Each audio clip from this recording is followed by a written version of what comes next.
Salam, selamat pagi Ibu Bapak Saudaraku. Hari ini Selasa 28 April. Kembali saya dan Ibu Gembala mengajak Ibu Bapak Saudaraku menyembah Tuhan. Kemurahan lebih dari hidup, kemurahan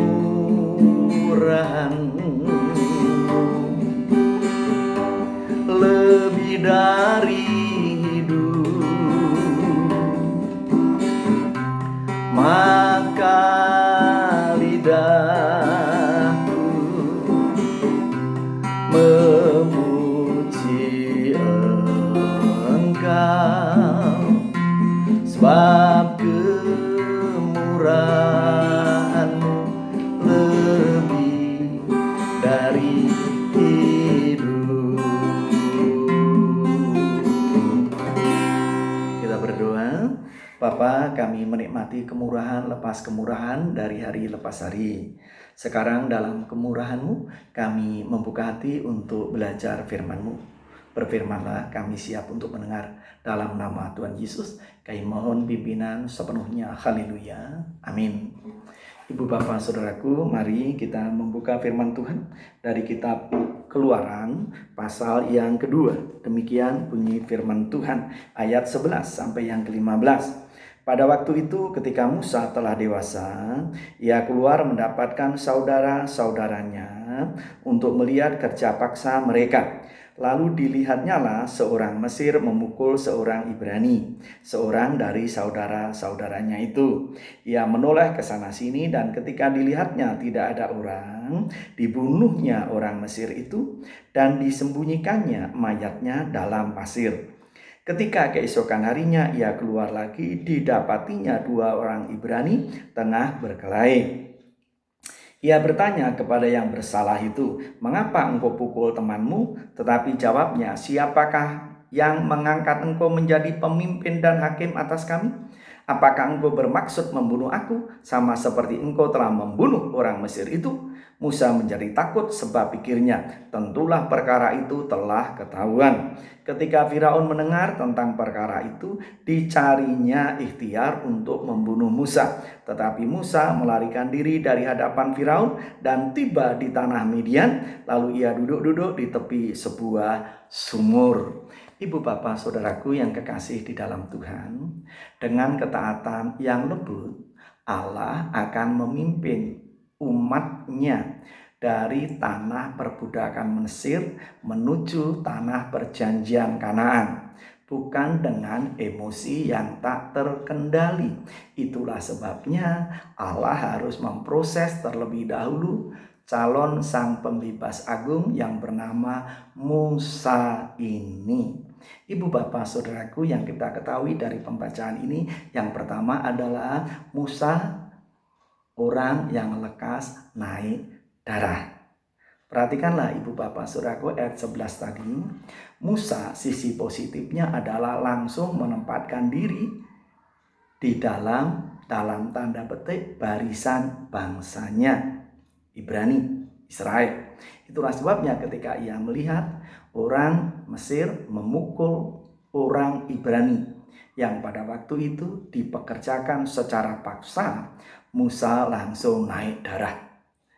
Melihat sana sini tidak ada orang, maka dipukulnya orang Mesir itu sampai mati dan mayatnya disembunyikan di dalam pasir. Berlalulah Musa. Pada keesokan harinya ia keluar lagi dan melihat dua orang Ibrani sesama bangsanya berkelahi. Itulah sebabnya ia datang melerai dan bertanya kepada yang bersalah itu, "Mengapa engkau pukul saudaramu?" Tetapi di luar dugaan, yang bersalah itu berkata, "Siapakah engkau? Siapakah yang mengangkat engkau menjadi hakim di antara kami? Apakah engkau juga akan memukul aku seperti engkau membunuh orang Mesir kemarin?" Kalimat itu membuat sang pemarah yang lekas naik darah ini ketakutan. Akhirnya ia tahu bahwa ia harus berhadapan dengan hukum Mesir. Maka ia melarikan diri ke Midian.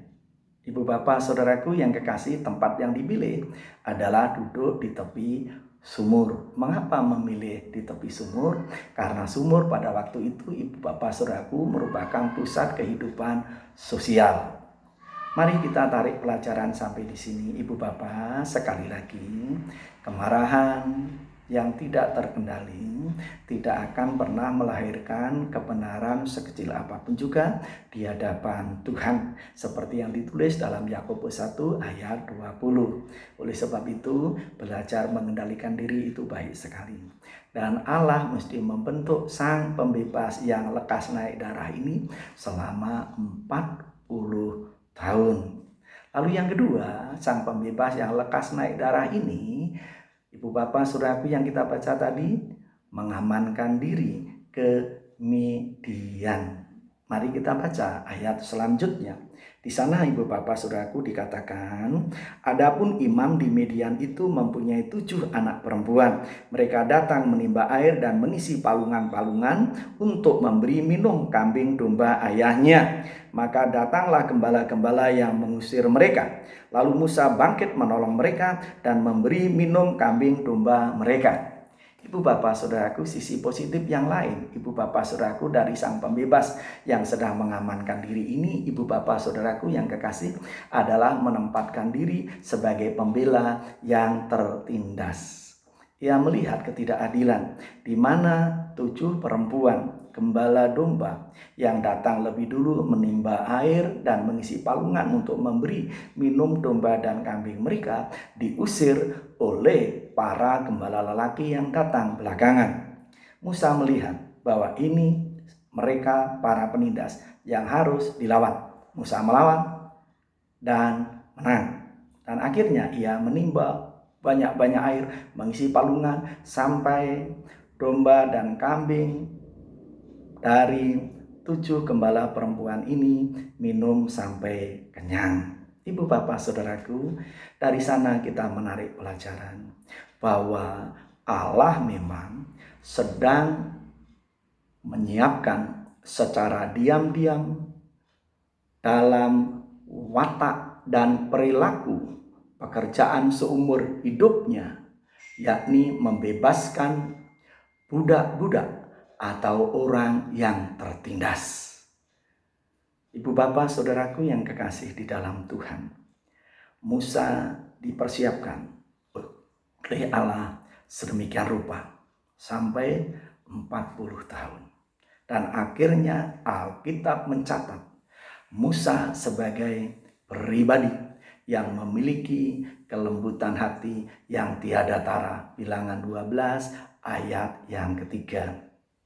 Lalu Ibu Bapak Saudaraku yang kekasih di dalam Tuhan, penerapannya untuk kita apa? Yang pertama, sekali lagi tidak pernah ada yang kebetulan. Semuanya sedang dirancang oleh Tuhan.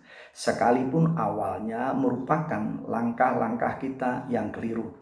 Musa melangkah keliru dengan mengizinkan kemarahan menguasainya sehingga ia harus melarikan diri ke Midian.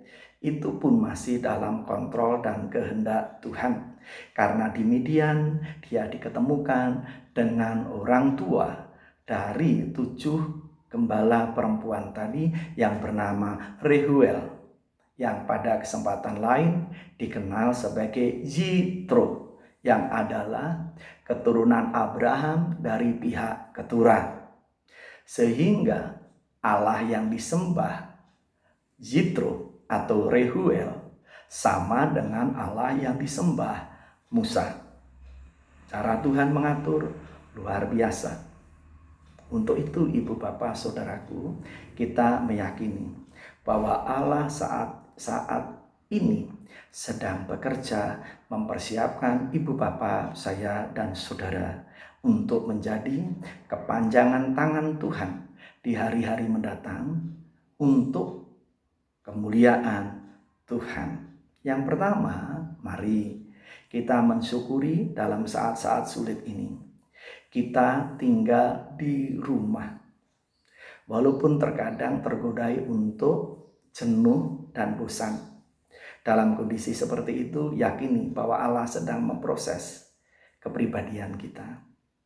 Kalau kita jenuh, ingatlah para pasien yang saat ini sedang dirawat di rumah sakit khususnya yang terjangkit virus itu. Mereka sungguh rindu pulang ke rumah.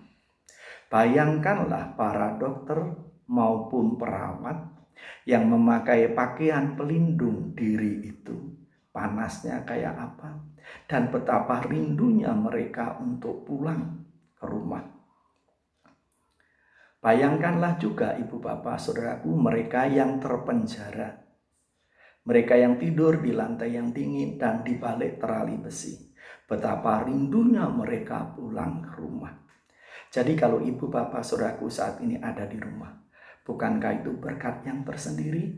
Untuk itu syukurilah bahwa saat ini Allah sedang memproses kita supaya kita menjadi pribadi yang mudah bersyukur dan dewasa di dalam menyikapi segala sesuatunya. Oleh sebab itu, mari biarkanlah tangan Allah membentuk kita sehingga kita menjadi pribadi yang taat sekaligus lembut di hadapannya, sehingga memudahkan tangan Tuhan untuk memakai setiap kita. Tuhan Yesus memberkati. Mari kita berdoa. Bapa, kami bersyukur karena Bapa baik.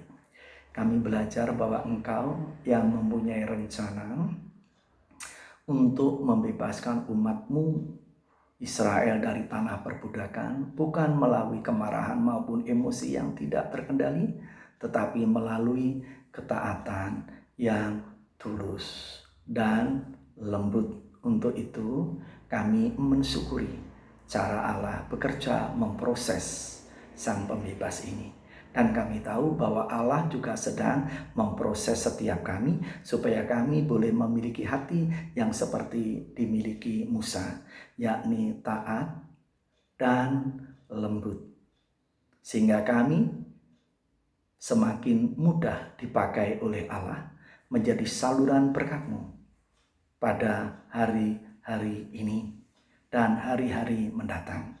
Oleh sebab itu terima kasih untuk kesempatan kami tinggal di rumah, belajar di rumah, bekerja dari rumah, dan beribadah di rumah. Dan kami siap memasuki hari ini dalam berkat dan pimpinan-Mu. Dan berkati sekali lagi Bapa, bangsa dan negara kami yang terus berjuang untuk menghentikan virus ini. Di dalam nama Tuhan Yesus. Haleluya. Amin. Selamat pagi, Tuhan Yesus memberkati kita semua.